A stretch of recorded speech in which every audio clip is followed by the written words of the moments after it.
గౌరవనీయులు మాజీ ముఖ్యమంత్రి వర్యులు జగన్మోహన్ రెడ్డి గారు పాదయాత్ర ఇంకొక 2 years తర్వాత చేస్తామని చెప్తున్నారు. ముందు అసెంబ్లీకి రావాలి. ఫస్ట్ పాదయాత్ర సంగతి తర్వాత ముందు అసెంబ్లీకి వస్తే బాగుంటుంది. ప్రజా సమస్యలు ఏదైనా ఉంటే వారి దృష్టిలో అసెంబ్లీలో ప్రస్తావన చేయడానికి బాగుంటుంది. కాబట్టి వచ్చే నేను అనుకోవటం ఫిబ్రవరి నెలలో 11వ తారీఖు నుంచి అసెంబ్లీ జరుగుతుందని చెప్పి జస్ట్ తప్పనిసరిగా ఫిబ్రవరి నెలలో పెట్టాలి. అసెంబ్లీ పెడతారు. దానికి ఒకవేళ జగన్మోహన్ రెడ్డి గారికి ఏదైనా ఇబ్బంది ఉంటుంది అని అనుకుంటే, లేకపోతే ఆయనకి ప్రతిపక్ష పదవి లేదు అని చెప్పి వారు ఏమన్నా నామోషి పడి వారు రాకపోయినా మిగిలిన సభ్యులు 10 మంది అయినా తప్పనిసరిగా వస్తే బాగుంటుంది. అది వాళ్ళకి కూడా మంచిది, ప్రజలకి కూడా మంచిది.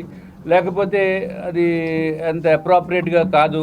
ఎక్కడా కూడా భారతదేశంలో ఏ అసెంబ్లీలో కూడా రాకుండా ఎంతమంది సభ్యులు ఉన్నా సరే, 3 ఉంటే 3, 4 ఉంటే 4. మేము కూడా ఇదివరకు భారతీయ జనతా పార్టీ మేము తెలుగుదేశం పార్టీతోటి బయటికి వచ్చిన తర్వాత డిఫర్ అయిన తర్వాత ఇదివరకు 2014 నుంచి 17 వరకు కలిసి ఉన్నప్పటికీ కూడా 17లో మేము బయటకు వచ్చాక కేవలం 4 మాత్రమే ఉన్నాము.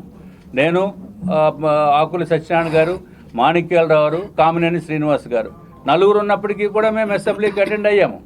అట్లాగే ఇప్పుడు జగన్మోహన్ రెడ్డి గారి పార్టీకి వైఎస్ఆర్సీపీకి 11 మంది ఉన్నారు. మరి 11 మంది తప్పనిసరిగా అటెండ్ అవుతే బాగుంటుంది. పోనీ జగన్మోహన్ రెడ్డి గారు ఆయన రాకపోవచ్చు అనుకుంటే 10 మంది అన్న అటెండ్ అవ్వాలి. తప్పనిసరిగా అటెండ్ అయితే వారికి గౌరవ మర్యాదలు ఏ విధంగా కూడా లోటు లేకుండా ఉంటుందని చెప్పి నేను తెలియజేసుకుంటాను.